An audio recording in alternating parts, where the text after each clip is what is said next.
So, welcome to the first TADSummit online conference session. So, this is going to be focused on, it was a couple of weeks ago, Google made its announcement about moving away from SMS OTP and using QR codes. So, that was, I think it's frustration with SMS fully understood, but QR codes of all things. So we thought, hey, it's worth having a chat around what's going on here. So to kick things off, what I'd like to do is just quick introduction so everybody understands who is here. So I will kick off with Kevin. If you could just quickly introduce yourself. Hey, Alan.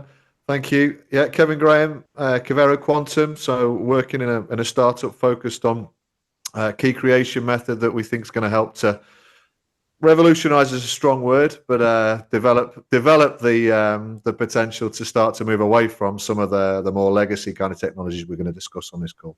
Absolutely. Quantum safe. Moving on. Bodan, how are you? I'm fine, thank you, Alan. Very well. Excellent. Okay, let me introduce myself. Currently, I'm a director of global partnerships and procurement in company Mobib Communications from United Arab Emirates, India, and United States of America. 3 countries already. Maybe soon will be Singapore also. So I am, let's say, more than 10 years in A2P SMS, value-added services, and cybersecurity like ethical hacking and all that anti-fraud scam solutions. Yeah. Cool. That's excellent. Thank you so much, Bodan. Then we have the one, the only Noah Rafalco. Noah, how are you? Well, thank you for inviting me, Alan. And I'm happy to be a part of this wonderful group.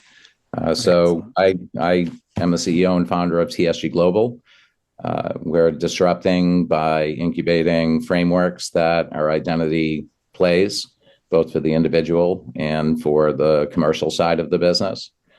So we deal with, at least for the war machines right now, we deal with a lot of consent management and compliancy. And for the consumer, we're working toward monetizing their data and giving them their little piece. Excellent. Excellent. And our arms are always open. So we're always happy for audience members to join. So we have a good old friend for many decades now. Dennis, how are you? Thank you, Alan. I'm good. Nowadays, not so much into the SIP world,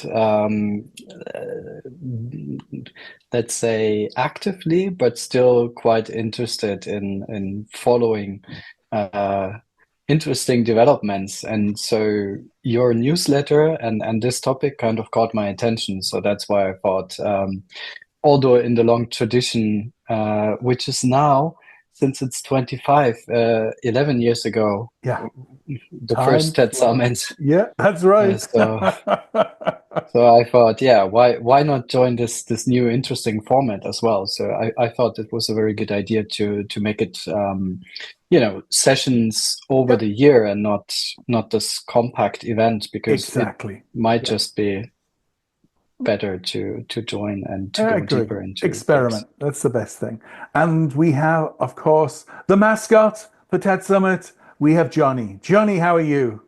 I am this guy's partner on a co-host. This is Mr. Alan Quayle before I met him. Captain Crunch. Tell me you don't look like Captain Crunch. How we doing, guys? And one quick note. I think Noah was our guest host the most time. He was on the most shows. Oh, no, interesting. He's like the Saturday Night Live guest. You guys like the TADSummit jacket. You got to get the Captain Crunch Alan Quayle hat. So yeah, what a great bunch of brilliant guys that we kind of picked out here to talk about this. Well, I'm going to kick it off. Stuff. So SMS OTP. Why is it hung around so long? It was depreciated by the NIST all the way back in 2016, and it's still going strong as far as I can see. It's the only, besides voice as an app, it's the most available app in the world. Yeah. Yeah. So that's why it keeps surviving. It's a very low tech solution, so it can live on many devices that are legacy that other technologies may have a problem with as well. Yep. Yep. No, that's a good point. And also, it's relatively cost effective because one thing you can say, the price points for an OTP message are surprisingly low. I remain shocked you can get an SMS for the prices I see quoted from some of the providers. Mm-hmm. So I think that summarizes the first point. Then the thing that shocked me in the Forbes article reporting about what Google was planning was moving to QR codes. And QR codes really haven't, well, I mean, they are widely deployed, but there's significant, shall we say, fraud around it. There's significant risks around that. So I'm just, what do people think's going on, and why Google would have made such a announcement? Anybody can dive in. Yeah, I can start. Go for it. What I saw in Spain, like 10 days ago, Mhm. so QR codes everywhere. Like if you Gotcha. have a booking Yeah. hotel, you have your personal QR code, and with this QR code, you have access to your room. Doesn't Yeah. matter price, like 300 euro for one night, 100 euro, doesn't matter. But with this QR code, you use it everywhere. The same in all cafes, restaurants, everywhere you use QR codes. Same you can find in all Europe, almost all countries, they use QR codes. But with Google, this story we will see with SMS, because in many countries, like let's say about Africa, local populations, they cannot afford smartphones. So they still use, and they will use for many next years, old phones with Yeah. buttons that they can use only for SMS and for calls. That's all. Yeah. In some countries in Africa, they say, sorry, they call them Facebook or Meta phones, because Yes. only one application available, it's Facebook Meta. That's Yeah. it. They don't have any other access to any other social networks, Yeah. like Twitter, X nowadays, right? Hmm. So SMS will not disappear. In No. some countries, maybe they will use QR codes instead of SMS, but no, not worldwide. And about QR codes, again, we will see much more fraud with this Google, because sticker over sticker, the same, they will have access to the Google Mail, Yeah. and every QR code from hotel, from cafe, from bank, it's easy to get access and to use your QR code. Hmm. And I have one example when one lady, she paid for the parking Yep. for her place for the car, like 1,000 euro in Europe, instead of paying only 20 euro. Wow. And that And was just through 50, one transaction. She just did one. of course. So she was hurrying up. She Yeah. scanned this QR code Yeah. because she was hurrying up to her meeting in Hmm. 10 minutes. She scanned QR code, paid 1,000 euro, and Oh. nobody helped her. Yep. Police told her, it's your responsibility. You must check your transaction where you sent. Oh. Wow. Yeah, of course. Ooh, that's a tough one. Kevin, in your experience, have you seen QR codes used widely within the markets you've worked in? I don't think as I've experienced them that much in the context of my career, and more so in my personal Yeah. personal day-to-day life. And as Bogdan just said, living in Spain, we certainly see a lot of use Gotcha. of QR codes. But I think Bogdan's already touched on an important point, which I'm sure we're going to expand upon over the course of the next 30, 40 minutes. This is a nuanced discussion, right? So in certain territories where either there are technical barriers, there are different economic conditions, there are cultural expectations, it might fit. And it's also important to say that the QR code announcement that kind of caused a lot of discussion, certainly within, I guess, the CPaaS industry, or was distributed far and wide, and the consequences, the impact on SMS, that is only for Gmail. So it's really one use case within Google's family of authentication requirements. True. Yeah.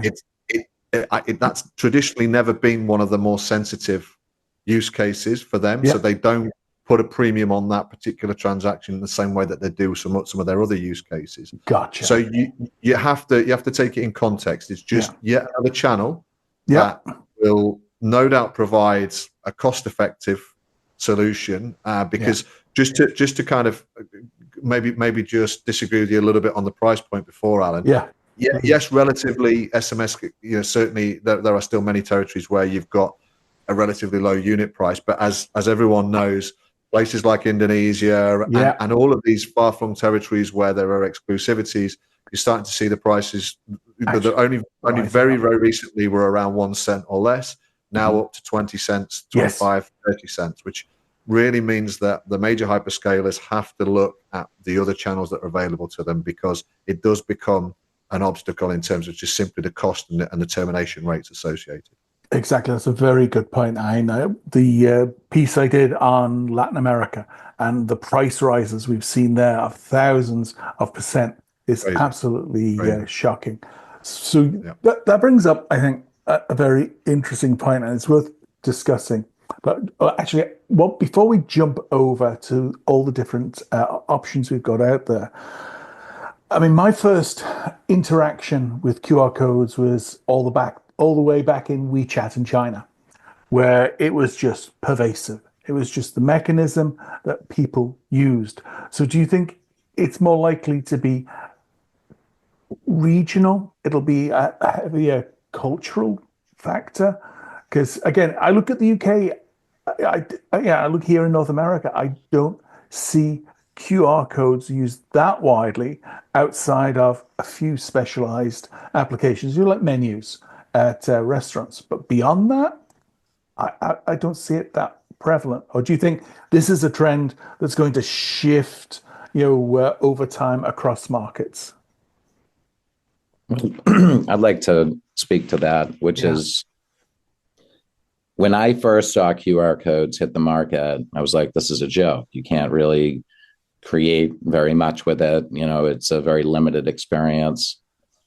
And over the years, it grew on me a little bit because I could see different types of use cases for it. So it's basically utilizing a shorter path, less friction for certain folks. So I think it comes into not only the society itself, the access to certain types of technology, accelerate your mode of thought, right? So if you're in a place like Hong Kong, your head's buzzing. It's full of technology. The inputs are everywhere, right? So of course you're going to, like in New York City, you're going to want to do things very quickly, as fast, with as least friction, touch points as you possibly can. So I think QR codes are having a second run at things. And we're actually using it for more compliancy purposes, like for opt-ins and such, right?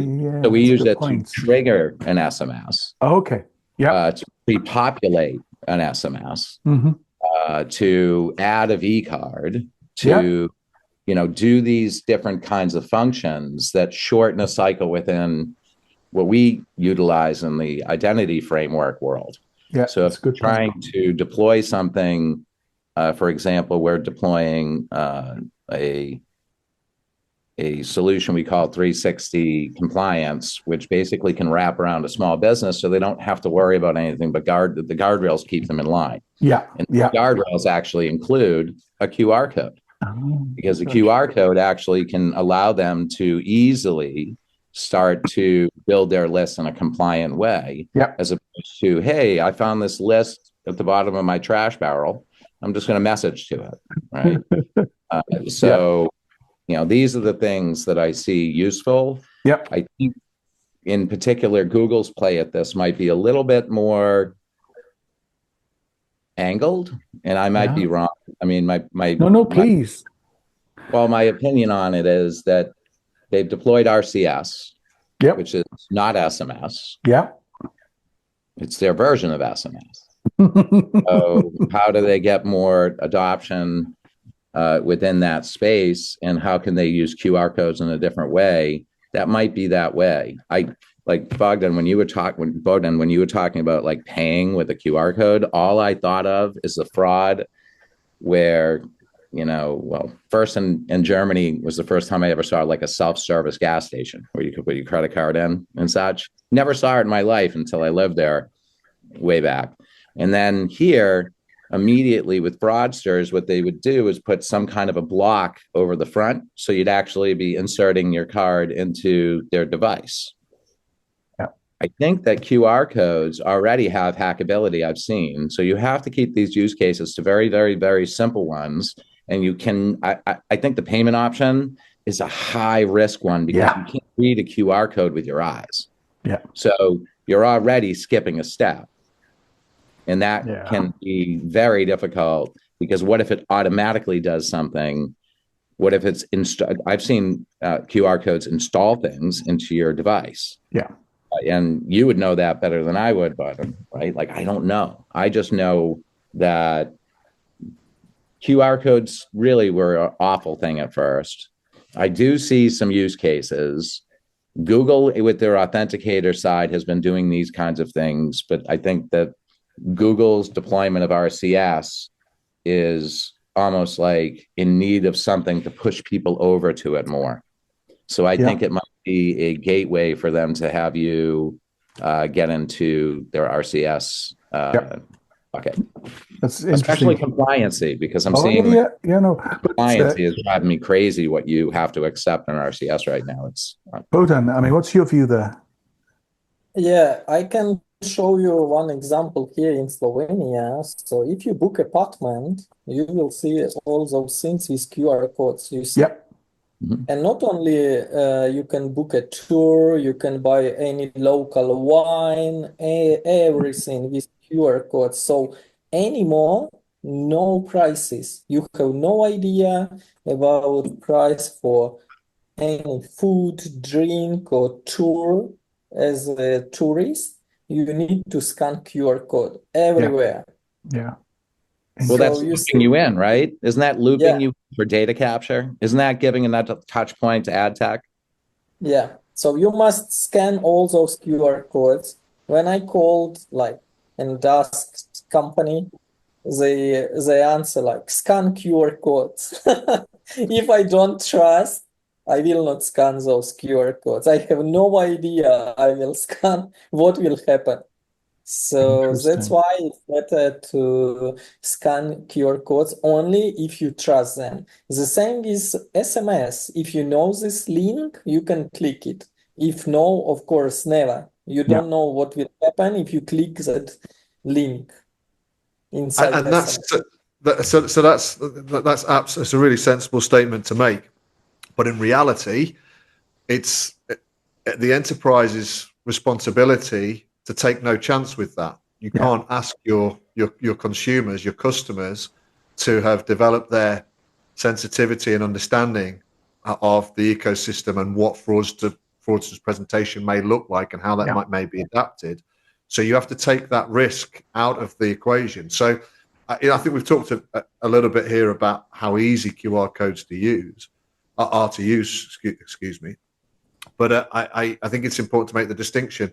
I don't really see them as a credible security or authentication function. I see it as more about the customer experience, and you then need to add a security layer. So it's really just about this layered approach to maybe SMS still forms part of it, maybe passkey forms part of it, maybe some new quantum technology that rhymes with Javero, that might work as well.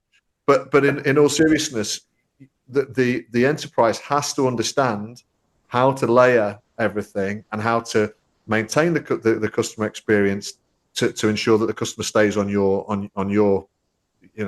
on your ledger rather than your competition's ledger. Yeah. But also secure it within economic constraints and regulatory constraints. And to go back to the nuanced approach, that means that in Germany that's going to be very different to doing that in somewhere like, let's say, Nigeria. Yes. And as a result, the stack of tools that you've got at your disposal as a full stack developer in a major enterprise, and from a financial perspective, from a customer experience perspective, all the key stakeholders, they've all got to understand what levers they can pull to make the process better, because at the moment it's not good enough. I think we're on this call because we all know that there's a significant amount that needs to be done from a security perspective, because we read about it. We read about the hacks in the US. We read about the dissatisfaction that enterprises have. We discuss it, and we've all got some skin in the game, so we've all got our angle on that.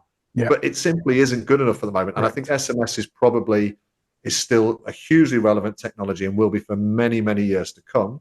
But it needs to be augmented with better decision making and probably, dare I say, a better set of standards that we have to work towards. And who puts those standards together? I'm going to leave that for the smart people on this call. But I agree with the framework. But then what's the path? Because we've got passkeys and they're growing. Biometrics, we're seeing that rolling out in a lot of enterprises that are securing their employees and all their devices. And tokenization, again, something that's talked about very broadly across the cybersecurity industry, and again, makes it very easy because it's an existing relationship and provides, that there's a relationship between, say, my, credit card and Netflix, so that, when it's time to pay that monthly bill, it's already known. It's something that can just be enabled. And of course, we've got, the whole stack with RCS. And, if we look at, just a simple example, I know I'm picking out a whole host of bits and pieces here, but when on SMS, I see a code that's dodgy, like E-Z pass, I'm like, doesn't normally have a dash between the E and the Z. But with RCS, it can be just a button, that's relevant to a conversation that I'm having. So the URL is even hidden from me. So I sort of look at, we're entering this period of an explosion of alternatives in terms of how we can message and share, basically links and information with our customers. Where's this going? Yeah, I mean, we haven't even mentioned network APIs here either. Which, no, good point. Anyone who was in Barcelona last week, or it was last week now. I forget. I lose track of time.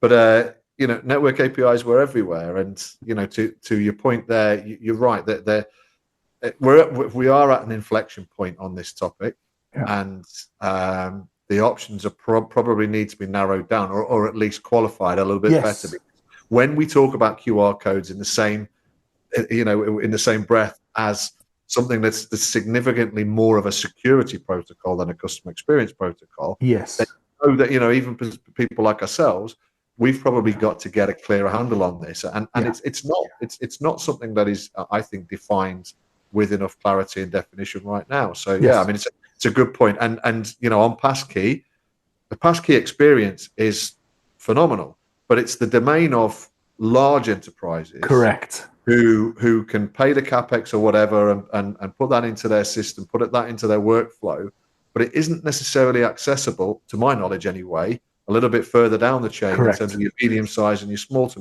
medium-sized enterprises at the moment. So there's a lot of proliferation of these services at the top end.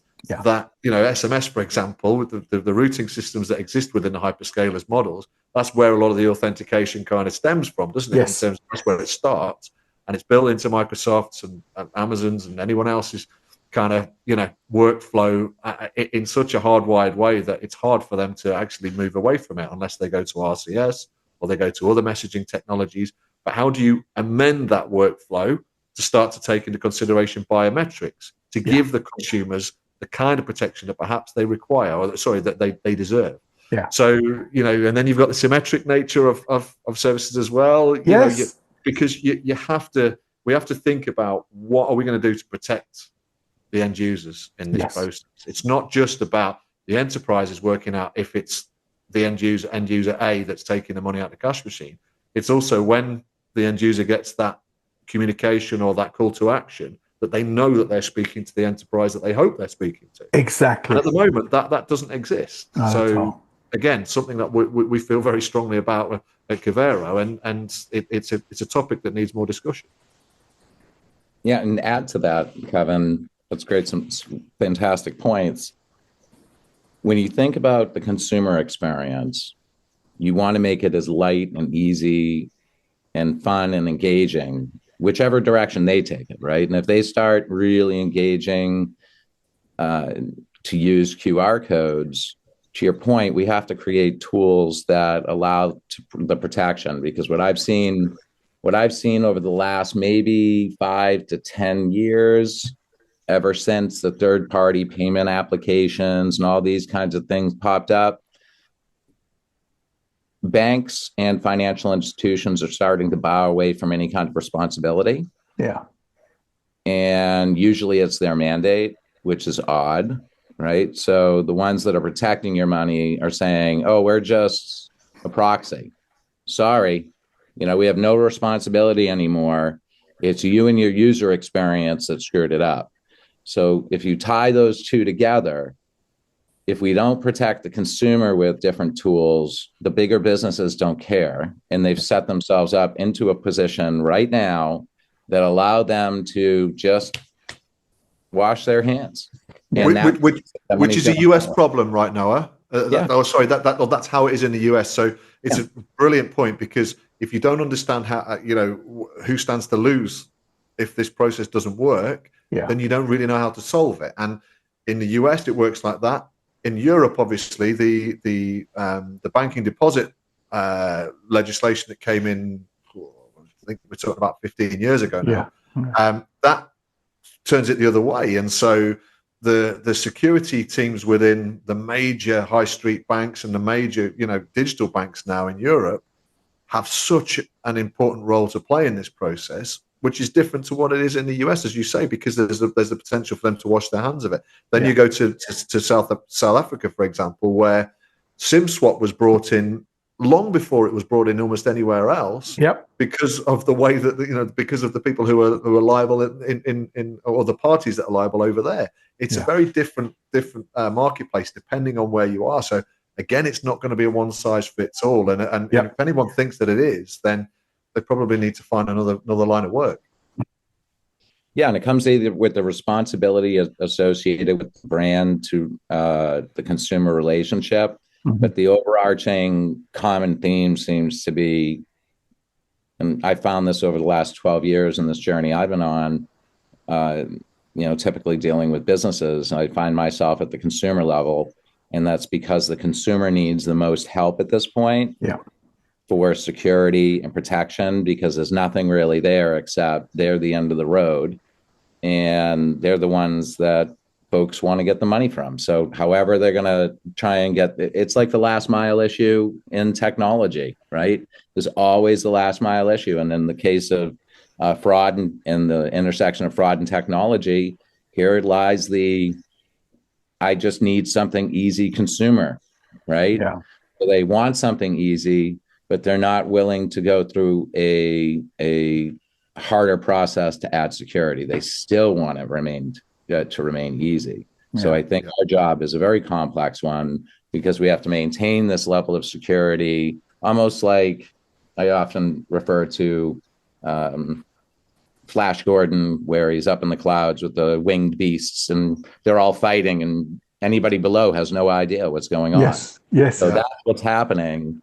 And you have to keep it all fun and happy and lollipop land down below. And that's a very difficult challenge for all of us, for sure. And that's a very good 1940s cartoon reference. Yeah, very popular in North America. And I think it did make its way over to other countries as well. But it would always be that early Saturday morning cartoon thing. But anyway, what I'd like to wrap up on is excellent discussion. I think it's highlighted the issues, but is SMS still going to remain the default for the next 5 years? It has to. Okay. And Kevin said the same thing. It's already embedded. You want to like try and reverse something? Good luck. And then there's like you mentioned RCS. Well, some companies don't get along with Google. Yeah. Right. And when you sign RCS, you're signing indemnification for their on their behalf that they can That's a have good the point. data. Yes. So yes. and when there's only one player that offers that, and you only have one signature that you can offer, you are literally giving it away. Yeah. Right. Like your privacy. And you have no choice if you have to receive a message from someone on an RCS enabled device.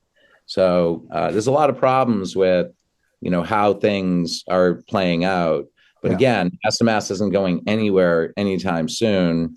It may become an up and down situation because it's but in the US, Noah, all the P2P right now is either through iPhone or Google RCS, right? So you got the landscape has already changed on the P2P side. And with the amount of money that Google invested and the data farming and what they're doing with it, I don't see how you beat them. I don't see how the operators get ahead of them. I think Google's going to end up taking over completely RBM and everything else. I'm in the US.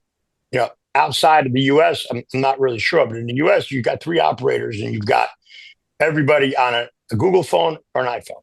Full stop. So how is that not going to happen? Go for it, Bowden. So I want to add, first of all, Noah and Kevin, thank you very much. I like what you shared. And I want to add several points. So just my question, do you know how much did they sell stolen credit cards in the United States of America in December 2024 for one stolen credit card in darknet? It's a public information, 10 USD. $10?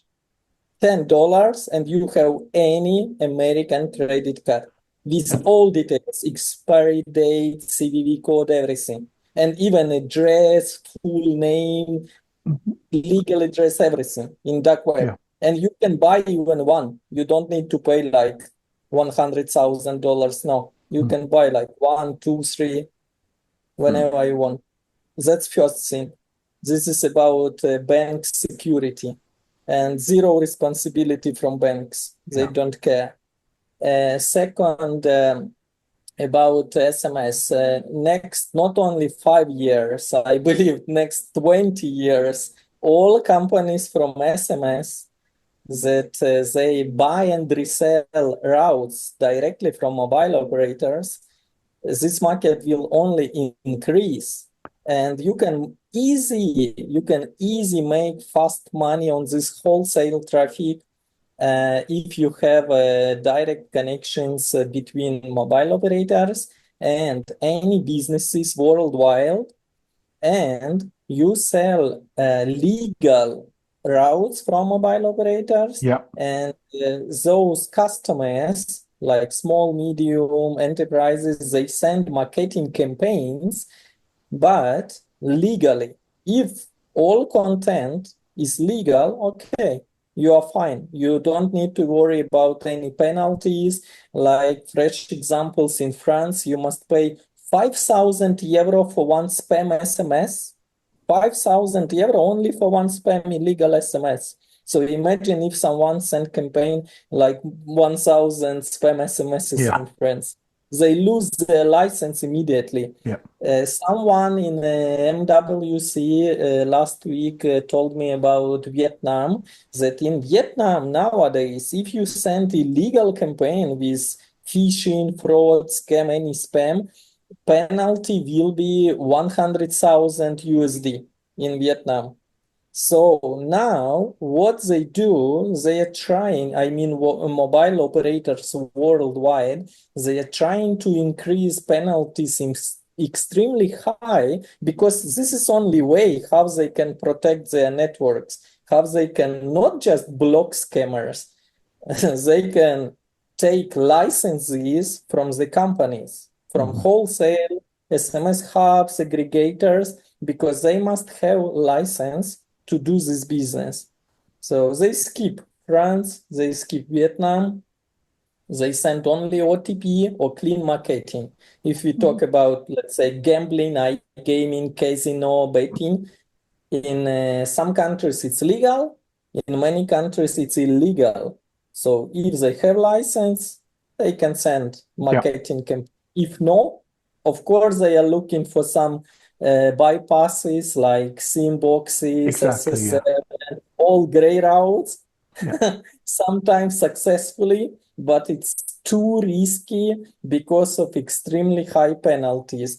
And one more what I want to add, this is about biometrics. If you know, in some messengers like Telegram, Yep. is very popular in all CIS countries. They prefer to use Telegram, non-WhatsApp. So we can use biometrics in different applications. And if you open this application inside Telegram, like a chatbot, it's asking you in configurations, do you want to save these biometrics like a key or not? And if you compare in different chatbots, you see that you can remove it. So the meaning is that someone will hack your Telegram account, the same with all other messengers, I believe the same WhatsApp and all others. If any hacker will have full access to your biometrics, he will have access to that key, and he will use your identity instead of you, like a biometric in future, maybe even in this year.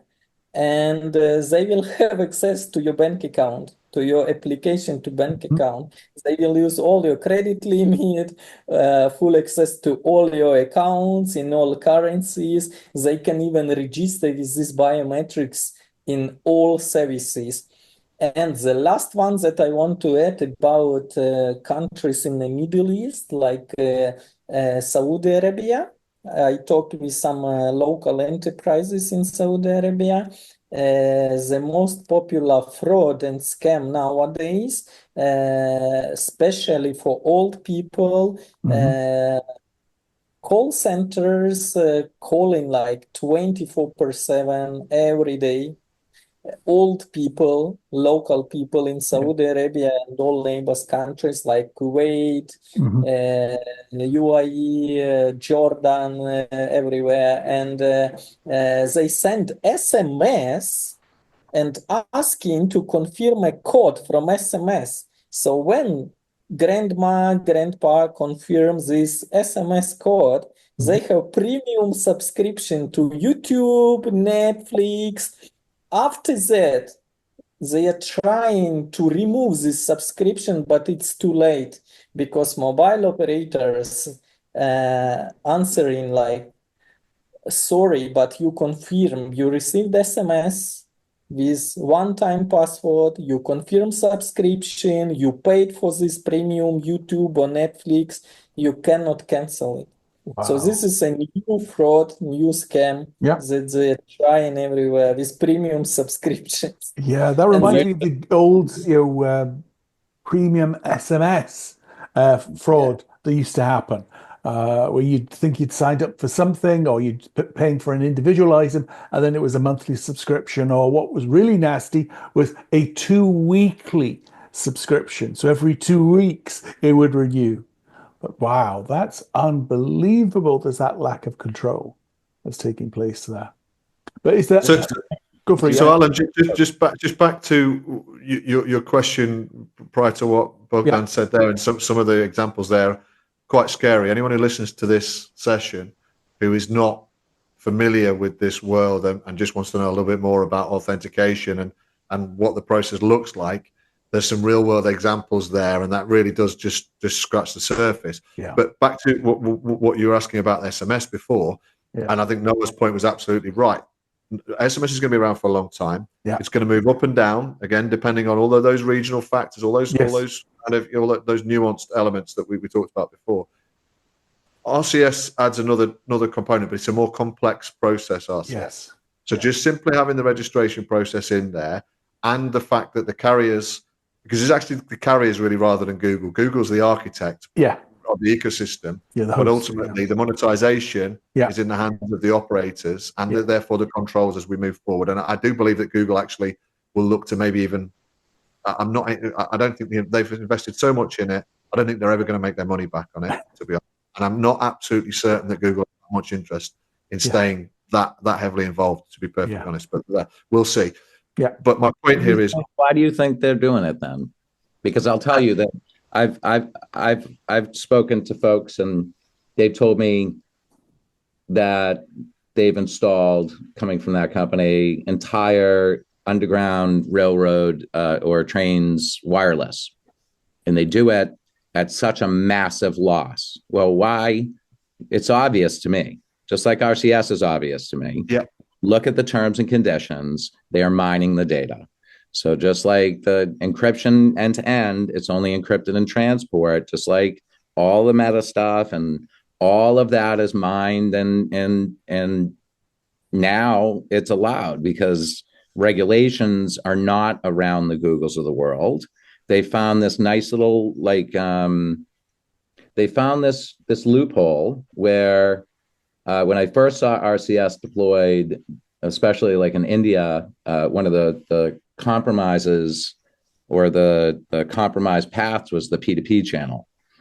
People were sending things over the P2P channel, and that has not stopped. And I was in those. That's when I was a member of the MEF people there, and we spoke a lot about that.